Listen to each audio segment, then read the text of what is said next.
저는 오늘 흐르는 예배, 변치 않는 하나님이라는 제목으로 말씀 나누겠습니다. 오늘 호세아서를 읽어보면 6장 6절 본문 말씀은 나는 인애를 원한다. 그런데 제사를 원하지 아니한다. 주님이 인애, 사랑, 지혜 이런 것을 원하고 나는 예배를 원하지 않는다. 번제도 하나님께 하나님 앞에 올려드리는 제물을 태워서 올려드리는 제사입니다. 즉 예배보다도 하나님을 아는 것을 원한다고 얘기합니다. 오늘 짧은 시간에 구약에 있었던 모든 예배에 대해서 시대별로 예배가 어떻게 흘러왔는지를 말씀드리고자 합니다. 먼저요, 우리 인류가 형성될 시대의 예배는 어땠을까요? 하나님이 에덴 동산에다가 아담과 하와를 만드셨습니다. 얼마나 하나님과의 관계가 좋았는지 매일매일 하나님이 신방 오셨습니다. 하나님과 재밌게 대화도 하고 즐거운 시간을 가졌습니다. 창세기 3장 9절로 10절에 야훼 하나님이 아담을 부르시며 그에게 이르시되 네가 어디 있느냐 이르되 내가 동산에서 하나님의 소리를 듣고 내가 벗었으므로 두려워하여 숨었습니다. 그런데 죄 때문에 하나님의 음성을 듣자, 그전에는 하나님의 음성을 듣고 대화를 하고 교제를 했는데 이제 내가 두려워서 떨고 하나님을 멀리하기 시작합니다. 그리고 심지어 그전에 몰랐던 나의 부끄러운 부분이 보이기 시작합니다. 얼른 그 부끄러운 부분을 가리려고 나무 잎사귀를 갖다 가렸지만 해가 빛나자 또르르 말려 들어갑니다. 다시 부끄러운 부분들이 보입니다. 그때 주님께서는 피의 제사를 상징하는 동물을 잡아서 가죽으로 아담과 하와의 부끄러운 부분을 가려줍니다. 우리의 모든 죄는 예수 그리스도의 피로만 가려질 수가 있다는 것이죠. 에덴 동산은 예배 그 자체였던 삶을 살았던 아담과 하와를 표현합니다. 우리가 죄를 짓고 나자 드디어 타락 이후에 예배에 대해서 말씀을 드리기 원합니다. 타락하고 나면 예배를 드리지 못했을까요? 아닙니다. 히브리서 11장 4절이네요. 믿음으로 에녹은 죽음을 보지 않고 옮겨졌으니 하나님이 그를 옮기심으로 다시 보이지 아니하였느니라. 그는 옮겨지기 전에 하나님을 기쁘시게 하는 자라 하는 증거를 받았습니다. 시간이 지나서 족장 시대가 펼쳐집니다. 족장 때는요, 아브라함의 하나님, 이삭의 하나님, 야곱의 하나님, 이 가정 예배가 시작됩니다. 창세기 12장 7절에 야훼께서 아브라함에게 나타나 이르시되 내가 이 땅을 네 자손에게 주리라 하신지라. 자기에게 나타나신 야훼께 그가 그곳에서 제단을 쌓습니다.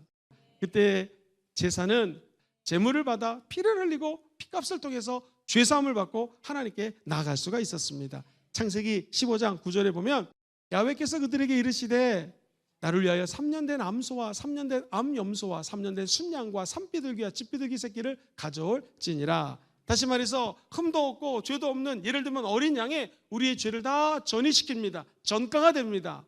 죄도 없는 우리 예수님이 대신 십자가에서 저와 여러분의 죄를 짊어지고 죽으셨기에 이제 신약의 제사는 바로 하나님께로 예수를 통하여 나아갈 수가 있는 것입니다. 가정이 최초의 예배 공동체였다라는 것은 가정 예배가 얼마나 중요한지를 알려주는 것입니다. 족장 시대를 지나 이제 율법 시대의 예배가 도래합니다. 율법 시대라고 하는 것은 이스라엘 민족이 출애굽을 합니다. 그 다음부터를 율법 시대라고 우리는 표현합니다. 먼저 성막이 주어지기 전에 성막 예배 이전입니다.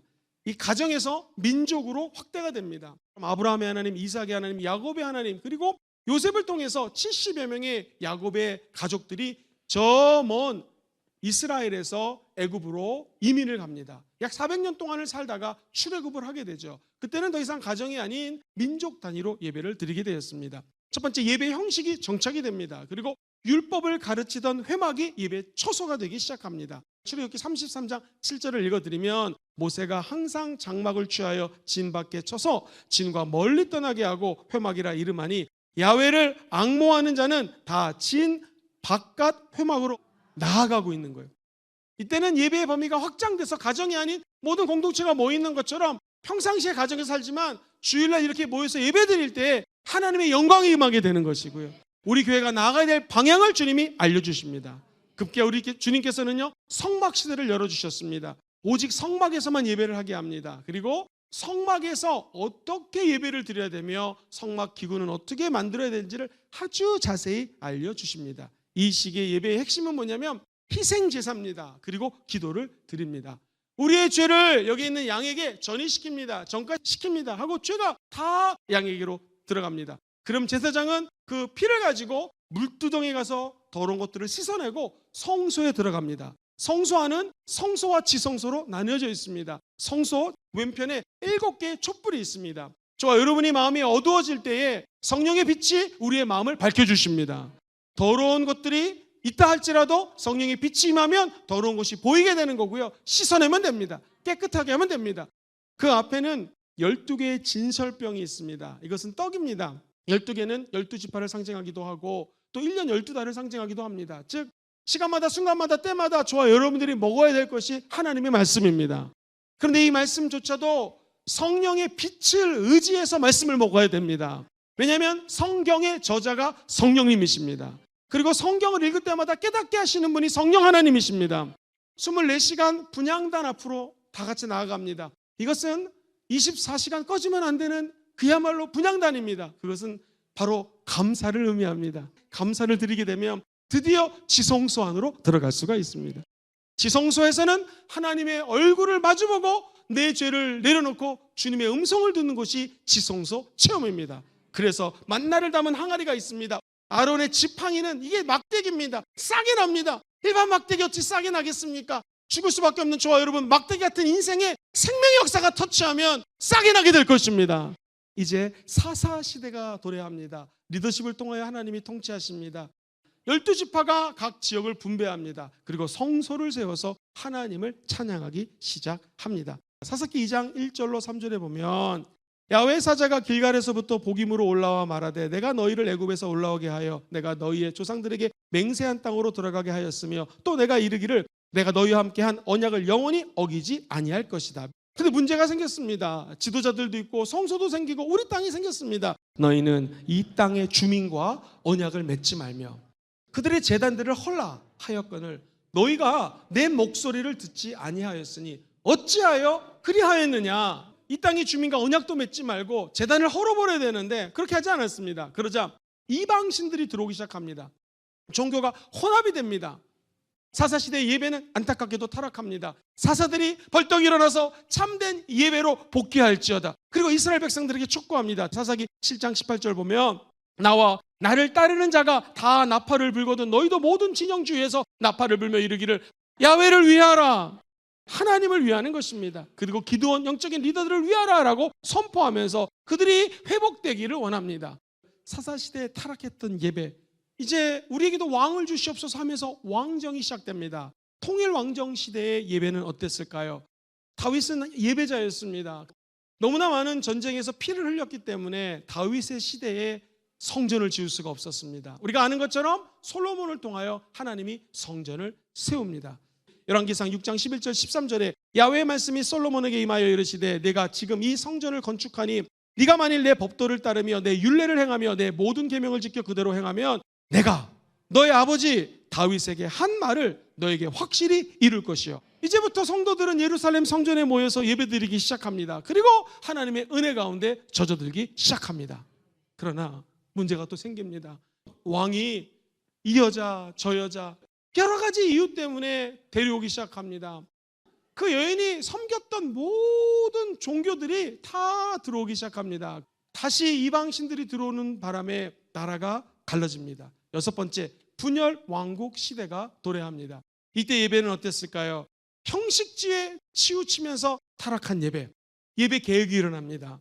우리가 이렇게 나라가 갈라진 것은 예배를 제대로 드렸지 않았기 때문입니다. 그리고 예레미야 선지자는 외칩니다. 예배 의식보다 중요한 것이 있다. 그것은 회개입니다. 그리고 변화를 전제로 한 영적인 예배가 중요합니다. 에스겔 선지자는 예배 의식보다 중요한 것은 죄에 대한 책임감이라는 거예요.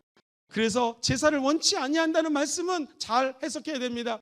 하나님이 원하는 제사는 더욱더 하나님의 뜻을 알고자 하는 인간의 모습을 주님은 원하신다라는 것이죠. 급기야 이스라엘 백성들은 7번째 포로 시대가 되게 됩니다. 바벨론의 포로로 잡혀갑니다.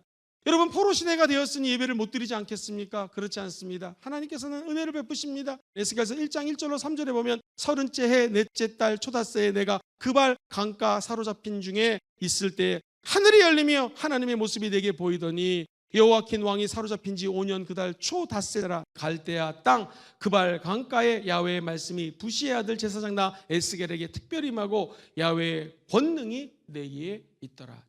드디어 이렇게 하나님의 임재 가운데 성경을 읽고 그리고 회당 예배가 시작을 합니다. 회당 예배의 핵심은 무엇이냐면 말씀을 읽고 기도하는 것입니다. 희생 제사는 사라집니다. 왜? 거기서 번제를 드릴 수가 없습니다. 포로 생활하면서 번거로운 절차와 형식을 가지고 예배를 드릴 수 없습니다. 그러나 기도가 강조되기 시작합니다. 회당 예배는 아침, 점심, 저녁 하루에 3번 예배를 드립니다. 간절히 제사 대신 기도를 드리게 되는 것이죠. 마지막 8번째입니다. 드디어 꿈에 그리는 이스라엘로 귀환을 합니다. 귀환 이후 어떻게 예배를 드렸을까요? 회당의 예배가 더욱더 정교해집니다. 그리고 성전을 재건하게 됩니다. 그리고 다시 성전 예배가 회복되게 됩니다. 여러분, 오늘 설교 초점은 그렇습니다. 예배의 원래 절차나 예배의 형식은 따로 정해진 것이 아닙니다. 하나님이 임재하는 것이 예배의 초점입니다. 예배의 핵심은 주님을 만나는 것이고요.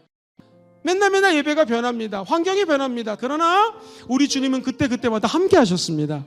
하나님의 임재를 꿈꾸시며 천국에서 큰 상급 받는 여러분 되시기를 주의 이름으로 축원드립니다.